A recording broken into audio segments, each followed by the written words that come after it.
ज्ञान विज़र्ड में आप सभी लोगों का स्वागत है। मैं हूं अजमल। आज हिंदी व्याकरण में संधि के बारे में सीखेंगे। संधि हिंदी भाषा की एक बहुत ही इम्पोर्टेंट टॉपिक है। चलिए पहले इसकी परिभाषा देखते हैं। दो वर्णों के आपस में मिलने से स्वर या व्यंजन में जो बदलाव आता है उसे संधि कहते हैं। जब दो शब्द आपस में मिलेंगे और इन शब्दों के स्वर या व्यंजन में जो बदलाव आता है, तो पहले देखते हैं कि ये बदलाव कहाँ पर आता है। ये जो बदलाव आएगा पहले शब्द के अंतिम वर्ण में और दूसरे शब्द के प्रथम वर्ण में। अंतिम का मतलब होता है आखिरी, लास्ट, और प्रथम का मतलब होता है फर्स्ट, पहला।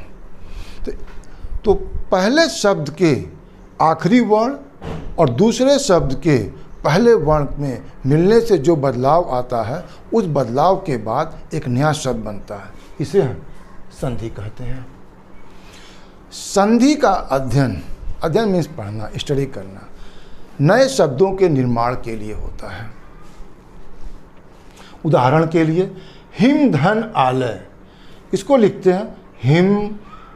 ये हम लोगों का म जो होता है, ये हम लोगों का व्यंजन म, और ये इसका जो है स्वर, तब ये मिलकर के म बनता है हिम। और यहाँ से आ आया, ये ल, और अ और आ ये दोनों के मिलने से आ बनता है, और आ का मात्रा ये होता है।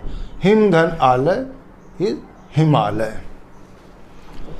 सदा धन एव, सद, और यहाँ पर आ का मात्रा है आ, ए, व। जब आ और ए मिलते हैं तो अय बनता है, अय का मात्रा अय है। सदा धन एव मिलकर के सदैव बना। संधि के तीन प्रकार होते हैं। पहला है स्वर संधि, व्यंजन संधि और विसर्ग संधि। स्वर संधि दो स्वरों के आपस में मिलने से एक स्वर या दोनों स्वरों में जो परिवर्तन होता है, परिवर्तन होने का मतलब बदलाव होता है, उसे स्वर संधि कहते हैं। उदाहरण के लिए सूर्य धन उदय। सूर्य, यहाँ पर मुझे अ मिला और यहाँ पर मुझे उ मिला। जब अ और उ मिले तो मुझे इन दोनों के मिलने से ओ बना, तो मेरा नया शब्द हुआ सूर्योदय। सूर्य धन उदय, सूर्योदय। ये भी जो दो ऊपर एग्जाम्पल है, हिम धन आलय, सदा धन एव, ये दोनों जो है स्वर संधि के उदाहरण हैं। व्यंजन संधि, जब व्यंजन के बाद स्वर या व्यंजन आता है और उनके मिलने से जो बदलाव होता है, उसे व्यंजन संधि कहते हैं। उदाहरण के लिए सत धन जन, यहाँ पर तो जो है, तो का जो बदलाव होगा वो जौ में होगा, जो है जौ व्यंजन में होगा। तो यहाँ पर देखिए तो का जो बदलाव हुआ वो यहाँ पर जो है व्यंजन जौ में हुआ। सज धन जन, सज्जन।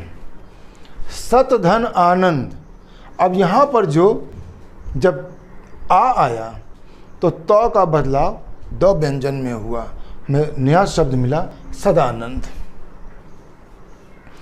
विसर्ग संधि, जब विसर्ग के बाद स्वर या व्यंजन आता है और उनके मिलने से जो बदलाव आता है, उसे विसर्ग संधि कहते हैं। उदाहरण के लिए निह धन आशा, यहाँ पर इस विसर्ग का बदलाव व्यंजन आर में हुआ, हमें नया शब्द मिला निराशा।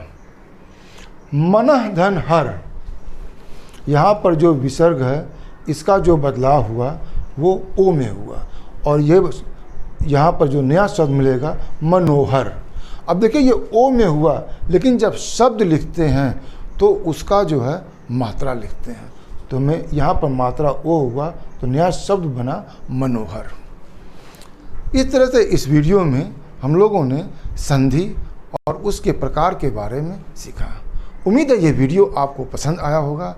इसे आप लाइक कीजिए, फ्रेंड्स के साथ शेयर कीजिए और मेरे चैनल को सब्सक्राइब कीजिए, जिससे न्यू वीडियो अपलोड होने पर आपको नोटिफिकेशंस मिलता रहे। इस वीडियो को देखने के लिए आपका धन्यवाद।